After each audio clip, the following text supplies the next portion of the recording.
Hola, saludos amigos. Hoy tengo una charla muy interesante con Are del canal Despertares y vamos a hablar sobre el tema de Jesús, pero no desde el punto de vista de lo que nos han contado a nivel oficial, sino de lo que yo a nivel personal como investigador he podido saber y conocer, que no es una información que precisamente sea divulgada. Por lo tanto, lo que vamos, en mi caso particular, a contar acerca de Jesús, no deja de ser producto de mis investigaciones y producto de mi experiencia personal y de mi contacto con mi querido Jesús. Así que paso a presentarles a Are. Hola, ¿cómo estás, Are? Hola Rosalía, un gusto nuevamente estar contigo.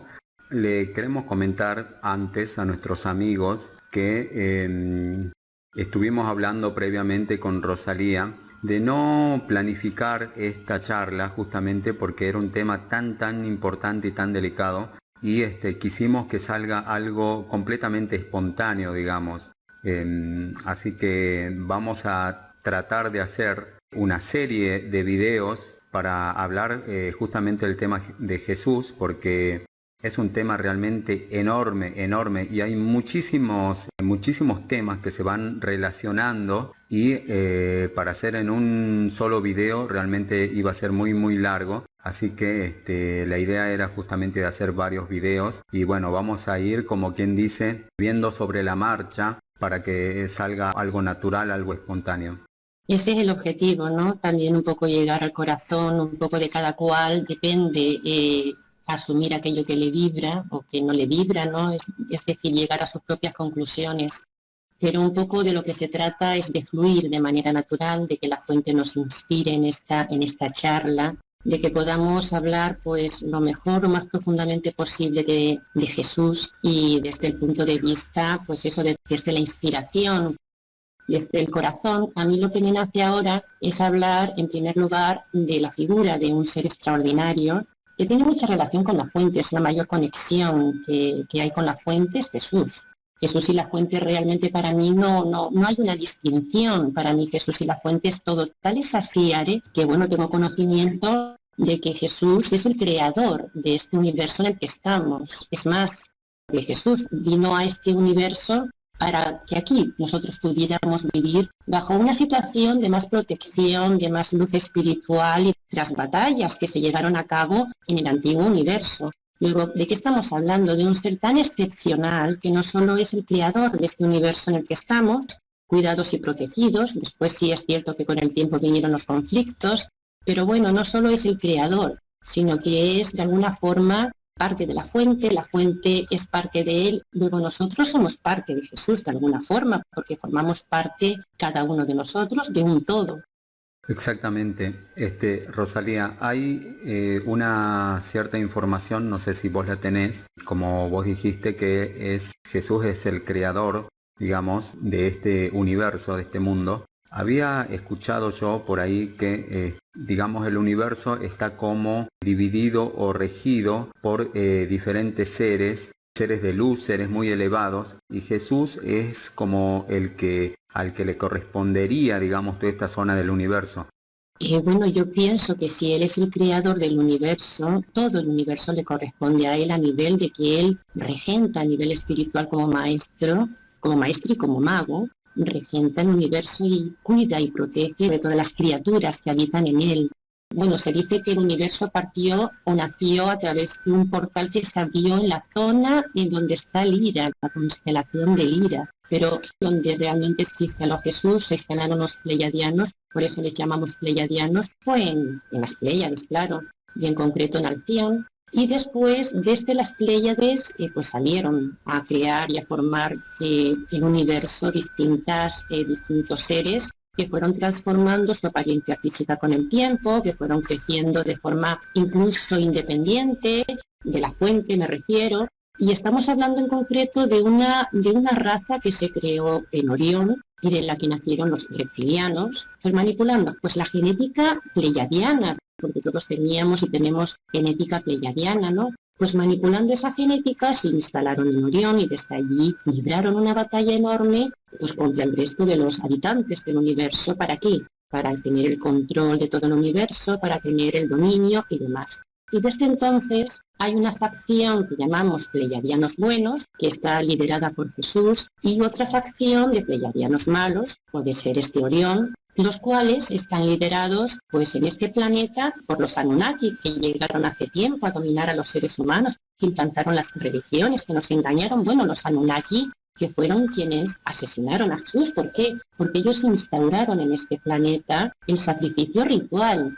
Es decir, estos reptiles que primero habitaron en el mundo subterráneo, consiguieron el control de la superficie, consiguieron el poder, instauraron su política, su sistema económico, político, judicial, su agricultura, sus matemáticas, sus finanzas, etcétera, etcétera, y consiguieron no solo ocupar todo, sino instaurar lo que es el ritual del sacrificio, que es que los seres humanos, a la mínima de cambio, hay que matarlos, pero hay que matarlos haciéndoles sufrir muchísimo, torturándoles. ¿Por qué? Claro, sí.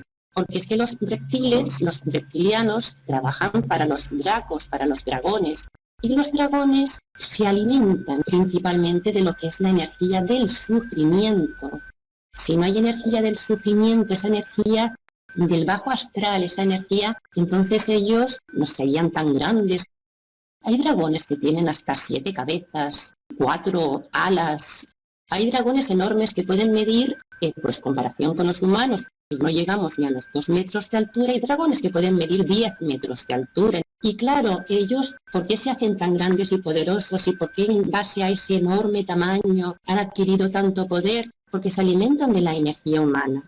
Pues 300 años antes de que Jesús encarnara en este planeta para decir, mire señores, que esto no es normal lo que nos está pasando, que la ley no está por encima de las personas, que las personas estamos por encima de la ley. Exactamente. Pues 300 años antes, claro, fue Alejandro Magno quien instauró la muerte después de la tortura a través de lo que es la cruz, la crucifixión, ¿no?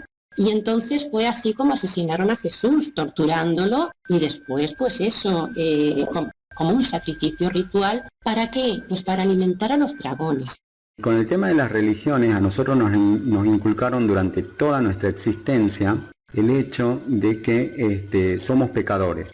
¿Sí? Somos pecadores y siempre tenemos que estar pidiendo perdón y culpándonos de todo lo que hacemos y de todo lo que no hacemos, porque vamos a ser castigados, y el fin de nuestra existencia parece que es justamente salvarnos. Y bueno, todo eso está basado, digamos, en esas falsas creencias.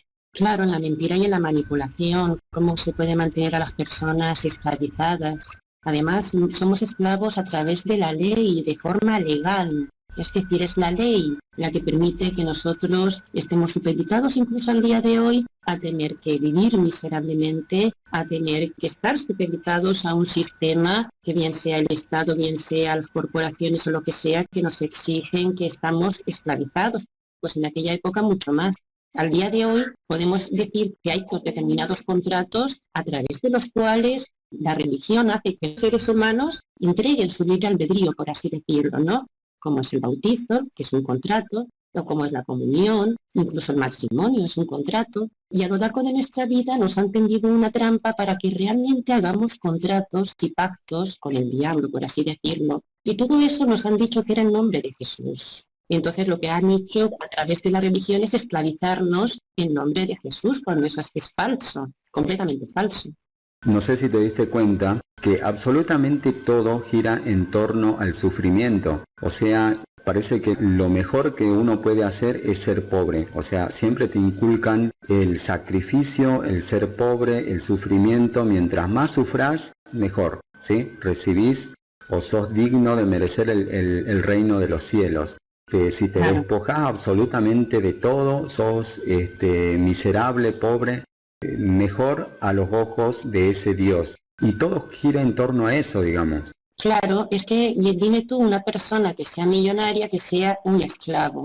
Mira, cuando uno tiene dinero, uno no permite ciertas cosas. Claro que no, nosotros permitimos la pérdida de nuestra dignidad porque no tenemos dinero. Tenemos que aceptar determinadas condiciones bien laborales, bien del tipo que sea, incluso familiares, que no tendríamos que aceptar en otras condiciones.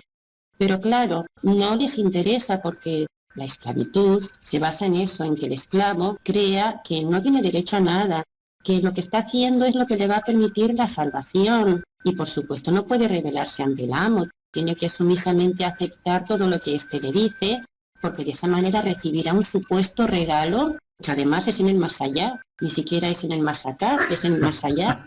Después, claro, cuando llegas al más allá dices, bueno, ¿dónde está mi premio? Y de ahí también viene el tema de que, digamos, esta eterna rueda del karma o eterna rueda del sufrimiento, donde con la excusa de que hiciste las cosas mal, tenés que volver a reencarnar y obviamente esto es un círculo vicioso que no se termina más. Hay un plan secreto oculto que hacen estas entidades demoníacas reptilianas a las que los griegos llamaron dioses, porque eran reptiles, además, eran dragones que volaban. Hubo una época en donde los dragones se les veía volar por el cielo con absoluta normalidad.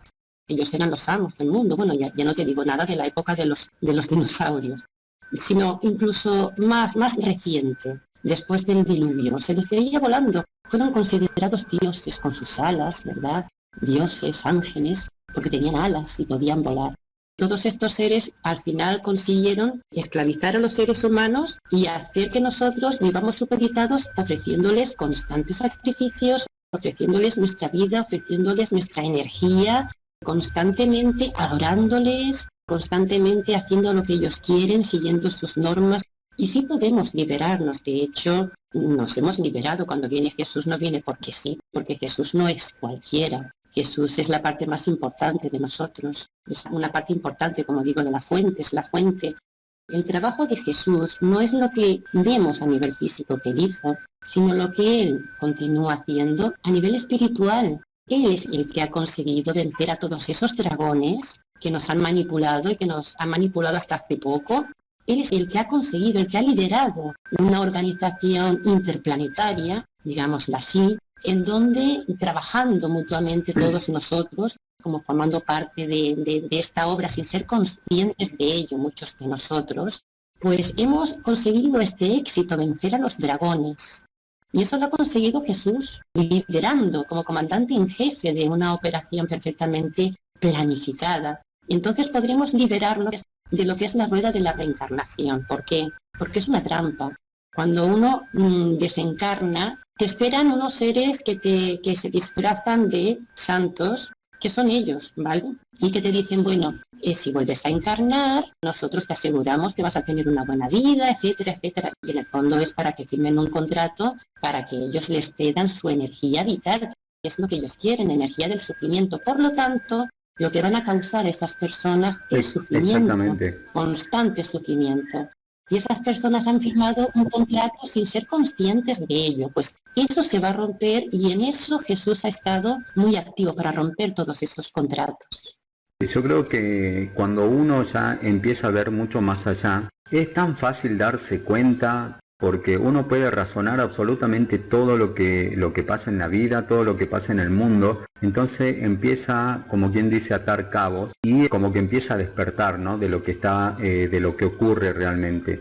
Y una de esas cosas hace que vos realmente aceptes lo que vos nos estás comentando del tema de que estas entidades se alimentan, digamos, de bajas energías y como el sufrimiento, el miedo, la desesperación, todo lo negativo, todo lo que tiene que ver con el lado oscuro, digamos. Y entonces, si uno razona un poquito de lo que pasa hoy en el mundo, se da cuenta que siempre fue así, es así, y bueno, ojalá no siga siendo así, pero es, digamos, lo que rige este universo en el cual nosotros habitamos.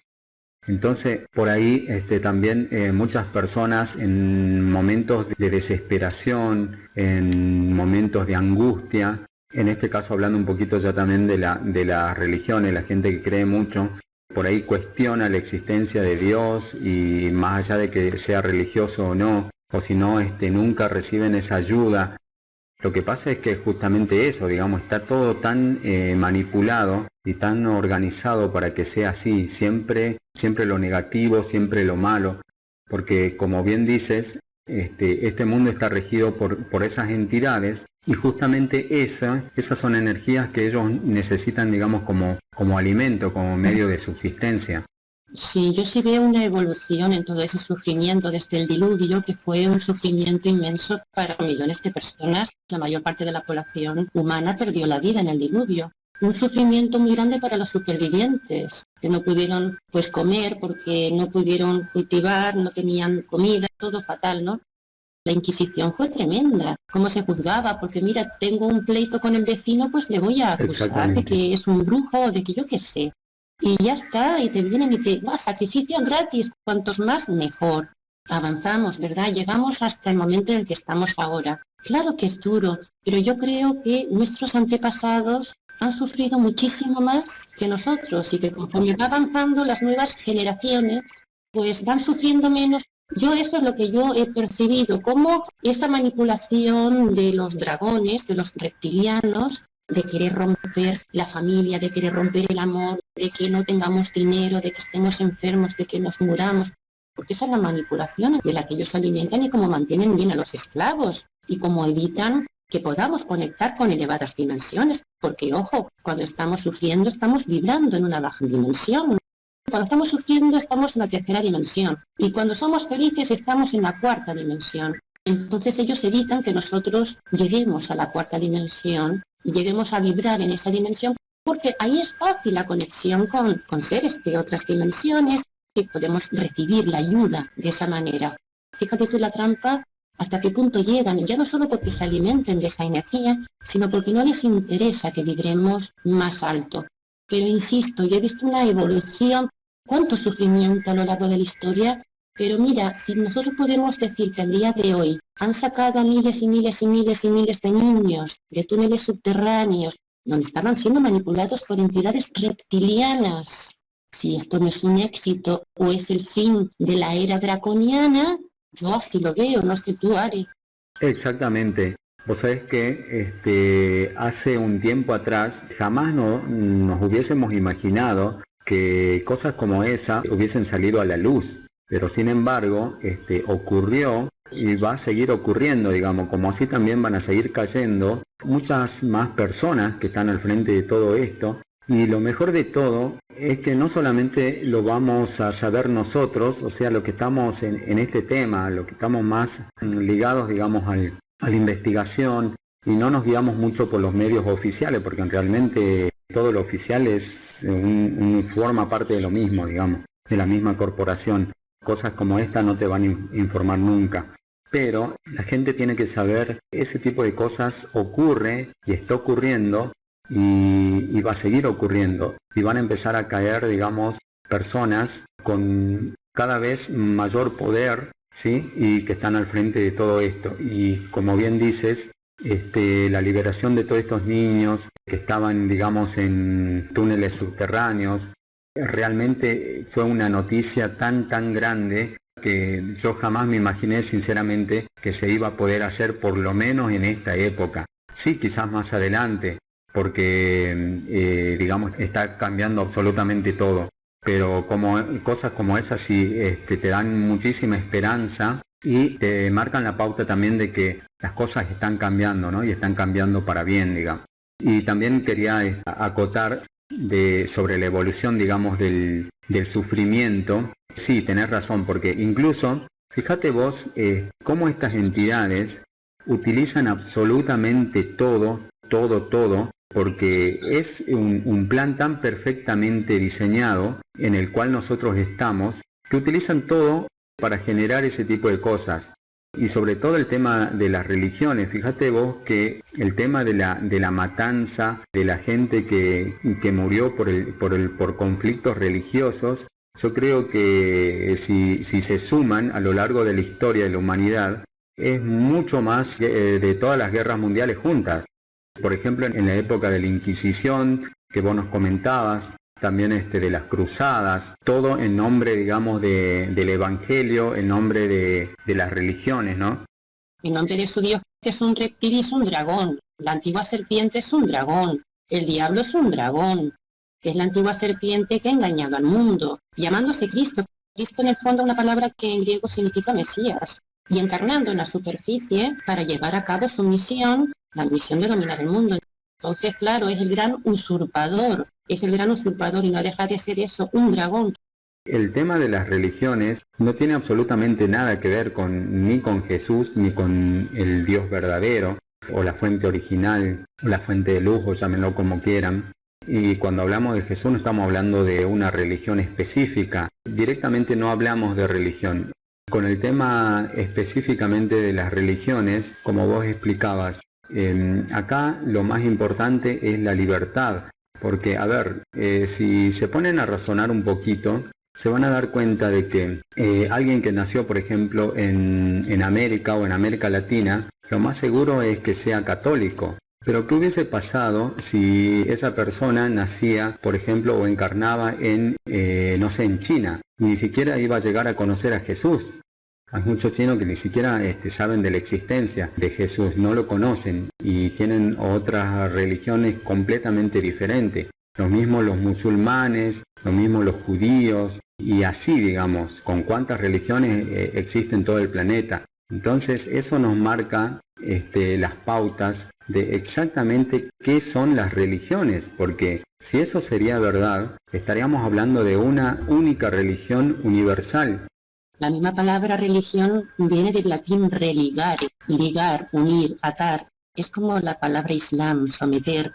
Si cuando una religión, una filosofía o creencia quiere atar, someter, subyugar a alguien, en el fondo te lo está diciendo ya claro, no te quiere liberar, te quiere someter a una serie de creencias para que tú pienses de una manera determinada y lo que está haciendo realmente es impidiéndote que tú puedas llegar a tus propias conclusiones, estés equivocado o no. Ese es el tema, que nos hacen pensar de la misma manera, pero nos hacen comulgar con ruedas de molino, porque hay cosas que no entendemos y no tenemos por qué entender. Están tan rebuscadas para manipularnos que no tienen esa transparencia, no llegan al corazón, ¿no? Entonces lo ideal es que nosotros seamos capaces de pensar por nosotros mismos, de llegar a nuestras propias conclusiones, por intuición, por lógica, y romper con las religiones. En el fondo es romper con un contrato que tenemos con estas entidades demoníacas. Y cuando rompemos con las religiones, podemos comenzar un camino espiritual. Rosalía, ya que tocaste el tema, justamente era una de las cosas que yo iba a pedirte que nos contés a todos, porque eso vos lo sabés muy bien, la diferencia, la teoría que vos tenés sobre la diferencia entre Cristo y Jesús.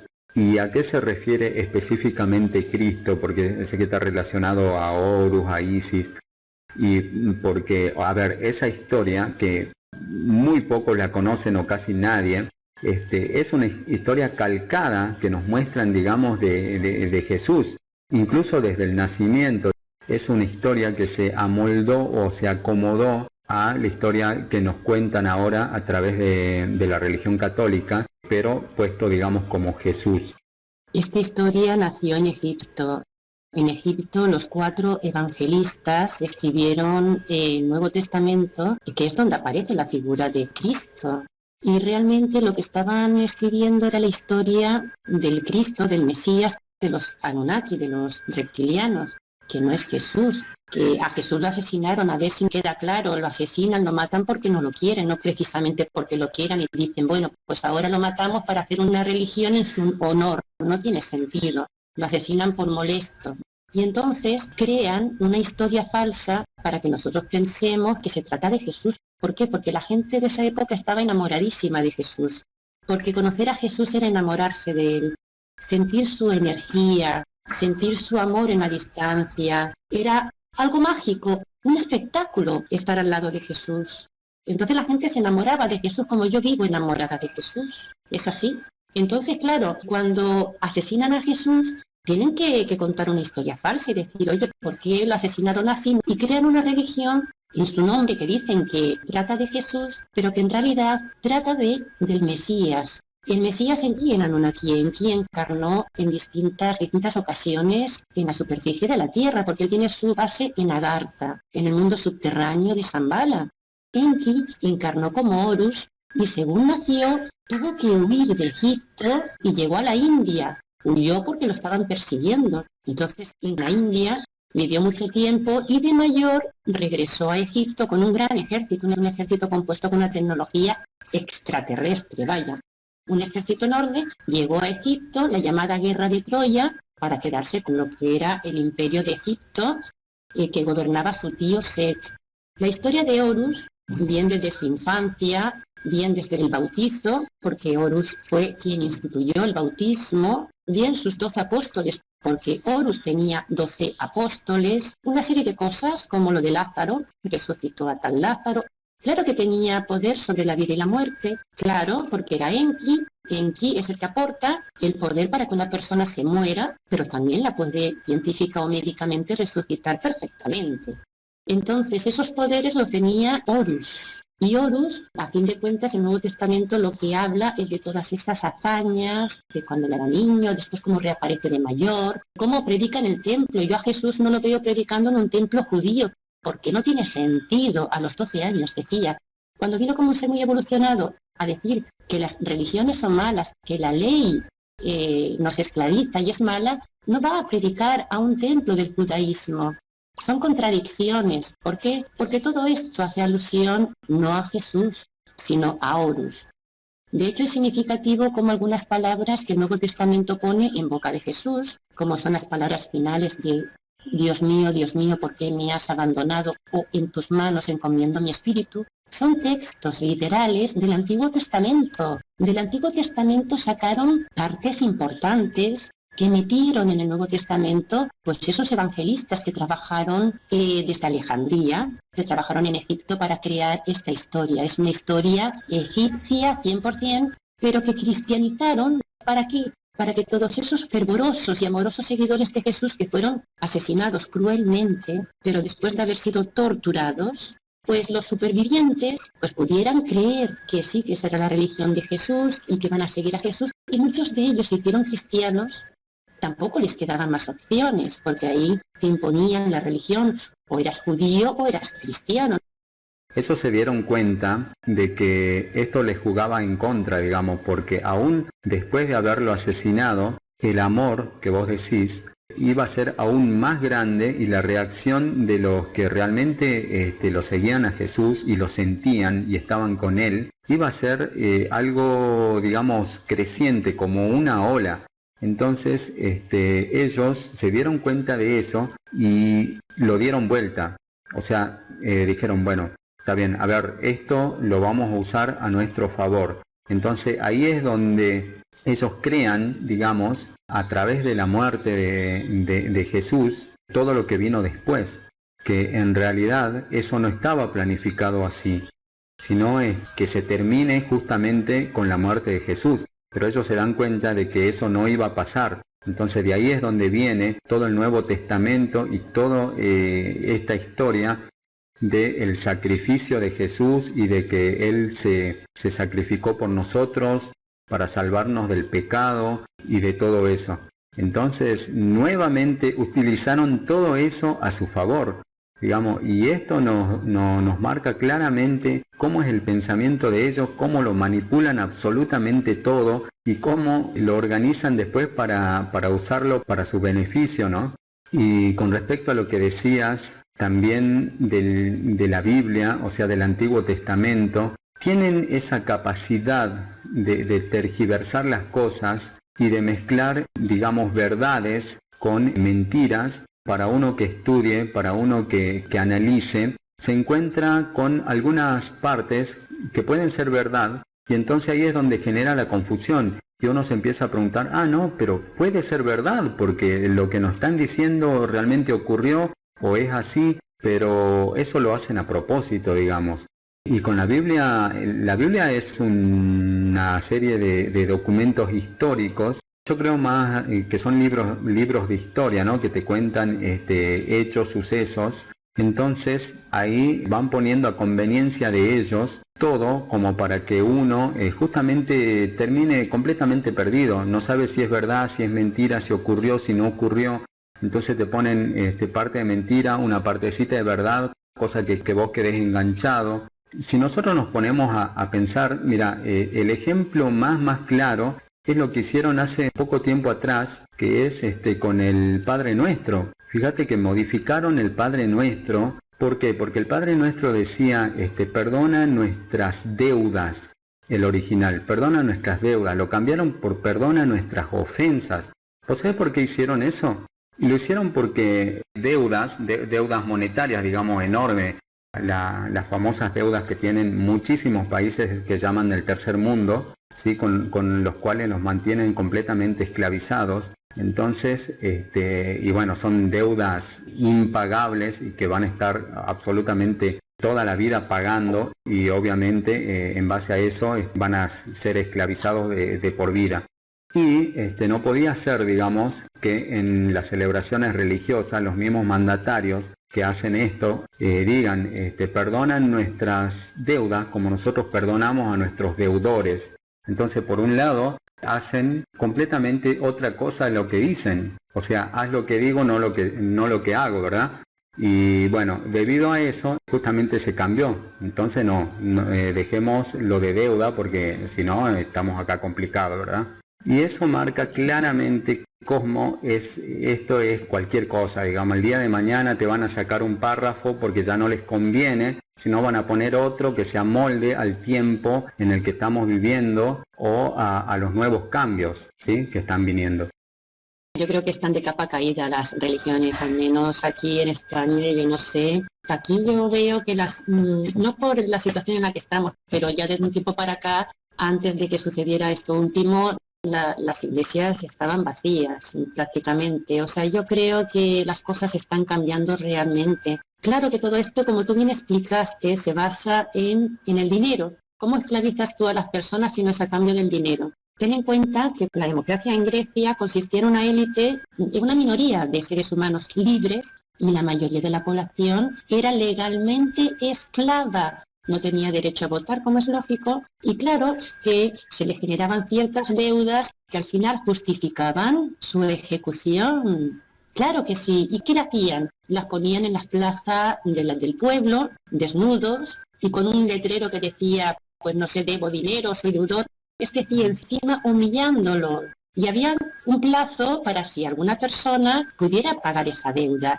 Es decir, todo esto ha sido tan horroroso a nivel de cómo han justificado lo injustificable, cómo han utilizado la pobreza para no solo causar sufrimiento, sino para justificar las ejecuciones, que es algo que se cuenta y no se cree. Y a esto se le llama democracia. Esta es la democracia que crearon los sumerios hace 6.000 años. Todo esto nace hace 6.000 años, todo este sistema que conocemos a nivel político, religioso, económico y social, que mantiene a una élite con un gran poder de decisión y a una mayoría esclavizada a través de las leyes. Qué legal es todo, Ari, todo es muy legal. Recordaba cuando Jesús, que a esta altura yo la verdad no sé si realmente ocurrió o no ocurrió, cuando entra al templo y ve, bueno, todo el negocio que se manejaba ahí, y donde lo más importante era el intercambio, el dinero, y empieza a romper y a tirar todo, y bueno, y se enoja con los miembros del Sanedrín, y bueno, y prácticamente los echa patadas, justamente porque como algo supuestamente que era tan sagrado, lo habían convertido en un negocio. Jesús no puede considerar el templo en donde se comercia como un lugar sagrado. Te voy a contar. En el templo es donde hace 6.000 años comenzó el negocio, comenzó la banca. El negocio era allí donde se llevaba todo el oro, era allí a donde se entregaban certificados de depósitos en lugar del oro que se depositaba en el templo, y es ahí donde comenzó todo el negocio que conocemos a día de hoy. Todo el negocio comenzó en Sumer, en el templo. Entonces, situar a un ser de luz muy evolucionado, que ojo, cuando evolucionamos más vamos aprendiendo a controlar nuestras emociones y, por supuesto, nuestras reacciones de ira. Yo no veo a un ser de luz, en primer lugar, teniendo una reacción agresiva físicamente, empujando, golpeando, dando latigazos. Yo eso no lo veo en Jesús. No me cuadra para nada, y mucho menos bajo la premisa de que estaba defendiendo algo sagrado. No, ¿cómo va a defender algo sagrado si para él en todo caso era algo todo lo contrario? Justamente ese lugar es el lugar más demoníaco en el que quizás él entró. Yo no sé si llegó a entrar ese lugar o no, porque no me creo nada de lo que dice el Nuevo Testamento. Se inventaron muchas cosas para amoldar la historia, para que nos lo creyéramos, sí, pero yo no me lo creo, y menos en esa situación, un ser de luz agresivo, defendiendo algo que no tiene lógica que defienda. Sí, hablando de eso, Rosalía, hay otro, también me hiciste acordar, hay otro pasaje donde se nos cuenta de cuando Jesús era niño y entra al templo, ¿no? Y supuestamente se escapó, se perdió de su madre, de María, y esta lo va a buscar, y cuando lo encuentra en el templo, él estaba, bueno, orando, y ella, bueno, más vale como cualquier madre, preocupada, le dice que dónde estaba, que pasó, que se asustó porque se pensó que se había perdido. Y entonces la reacción que nos cuentan que él tuvo, la verdad, como vos decís, dista muchísimo de un ser de luz. Digamos, yo no me imagino, digamos, a Jesús teniendo ese tipo de reacción y prácticamente poniéndola en su lugar a María, a su madre. Digamos, por respeto, un humano cualquiera lo hubiese hecho, digamos, pero nos muestran con una soberbia, diciéndole, pero mujer, yo tengo que ocuparme de las cuestiones de mi padre, o sea, como diciendo, yo soy Dios, vos ni siquiera sos mi madre, no sé por qué no reclamás. Una cosa así, eso nunca me vibró a mí, y la verdad que, y te lo cuentan así, ¿no? Dándote como una faceta de un Jesús muy soberbio. Eso pudo suceder a Horus cuando vivió en la India con el nombre de Krishna. Por cierto, tenía un primito, como se dice de Jesús, que tenía su primo, era Krishna quien tenía un primito que nació más o menos al mismo tiempo que él, cuyas familias estaban emparentadas. Y cuando era niño, imagínate la situación, Horus como Krishna, que es el hijo de Enki, encarnación de Enki, porque es hijo y encarnación al mismo tiempo, con esa actitud soberbia de mi padre, yo no sé qué, yo sí lo veo en Horus, esa actitud de soberbia, de decirle a la madre, de tratarla con esa actitud. Yo en Horus, Krishna, sí lo veo, pero en Jesús, como tú bien has dicho, es que es imposible. Además, no tiene sentido, vuelvo a insistir, en que hagan ir tanto tiempo y tantas veces a Jesús a un templo, que no se le perdió nada en un templo, todo lo contrario. Si él empezó a ser consciente de quién era realmente muy jovencito, ya él sabía que había lugares en donde no tenía que ir. Sin embargo, el Nuevo Testamento nos lo presentan como que, qué sagrado lo que ocurrió, y el niño apareció en un templo, qué maravilla, qué sabiduría. Pues no, no me lo imagino en Jesús. Ahora, en Horus Krishna sí es bastante lógico ese episodio con la madre que no era María, sino Isis, porque la madre de Horus es Isis, a la que llamaron María después con el tiempo. Por lo tanto, estamos realmente viendo la historia no de Jesús, sino de Isis y de Horus y de Osiris, porque cuando muere Osiris se produce una resurrección casualmente a los 3 días, al tercer día es cuando nace Horus. Y entonces ahí vamos viendo como pistas claves que nos van dando pues pie a entender ciertas cosas que aparecen en el Nuevo Testamento y que realmente no tienen nada que ver con Jesús, como ya he dicho. Estaba preparando justamente un video donde iba a hablar de ese tema y cómo, por ejemplo, en las iglesias, si vos te fijas, hay algunos cuadros, algunas estatuas, algunos grabados, sobre todo en la hostia, donde salen las inscripciones H y S, creo que es. Y bueno, se refiere a eso, ¿no? A Isis, a Horus y a Set. Horus. Así es. Esa es la clave, Isis, y además sí, es un símbolo muy utilizado por los jesuitas, y los jesuitas son cristianos. ¿Qué nos está dando a entender ese simbolismo? Que en realidad lo que llamamos cristianismo no se basa en Jesús, sino en Cristo, quien también fue llamado Horus. Bueno, y con lo que decías recién respecto a Krishna, podríamos en otro capítulo hablar de eso, porque así como nos plantearon a nosotros la muerte de Jesús crucificado, lo mismo le pasó a Horus y a Krishna, y hay, no recuerdo exactamente cuántos mártires que murieron de la misma forma, digamos, la misma forma, la misma historia, absolutamente todo. Quetzalcóatl, por ejemplo, creo que fue también otro. Para mí, ¿quién es Quetzalcóatl? Ares. Para mí, Quetzalcóatl era Horus. A través de portales, Horus llegó a América. Llegó a América, ¿pero por qué? Porque atravesaba portales. Horus llegó a España. Horus estuvo en España y, como Hércules, creó los principales enclaves que conocemos hoy en día. Estuvo en Cádiz, en Sevilla, en Galicia, estuvo en Barcelona. Horus llegó al Montjuïc, donde hay un portal, y ahí fundó Barcelona con el tiempo, ¿no? Entonces yo creo que Quetzalcóatl también es lo mismo, porque es un pájaro, porque Es que Horus también sí, está sí, reflejado sí, por sí. un Sí, pájaro, todo por concuerda, el, todo el concuerda. halcón. Están contando la misma historia, pero en distintas culturas con diferentes nombres, pero es la misma historia. Y aparte para conseguir el mismo fin, Rosalía. Y claro que la religión universal, por eso digo que ya ellos han conseguido la religión universal. Algo que quería acotar sobre lo que te referías a Enki.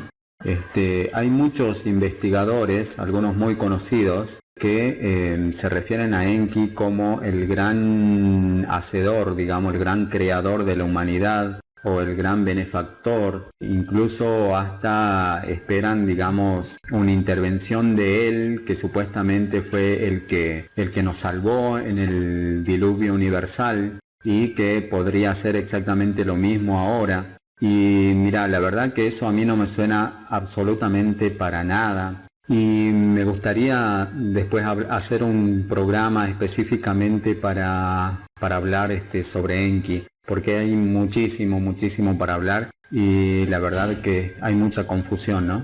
Bueno, Rosalía, vamos a invitar entonces a nuestros amigos que nos están escuchando, que nos siguen, y a los que no, y que por primera vez, bueno, están viendo nuestros videos, que se sumen al canal de Rosalía, Positiva Energía y Despertares, donde vamos a subir este video y bueno, los que siguen, porque vamos a hacer una serie de videos, la verdad que no sé cuántos, porque este tema da para largo y hay muchísima información que nosotros queremos compartir con ustedes. Y bueno, también queremos que nos den su opinión.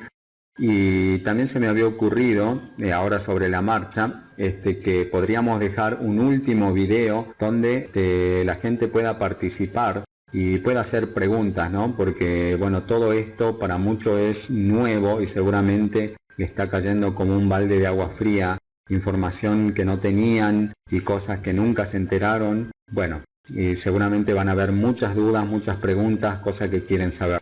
Cada uno puede sacar sus conclusiones, como dice Rosalía, y ver y quedarse con los que más les vibre, porque nadie es dueño de la verdad y bueno, nosotros aquí no estamos para obligar ni generar una creencia a nadie, ¿no? O sea, pueden, digamos, sacar sus conclusiones y bueno. Bueno, Rosalía, no vamos a extender más, dejamos en este punto.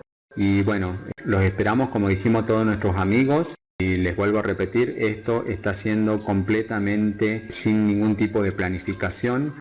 Así que, Rosalía, te dejo el cierre. Pues muchas gracias a todos por estar ahí, por escucharnos. Gracias a Ciare. Ha sido una charla muy interesante. Y me despido ya hasta la próxima. Bueno, gracias a vos. Chao, chao.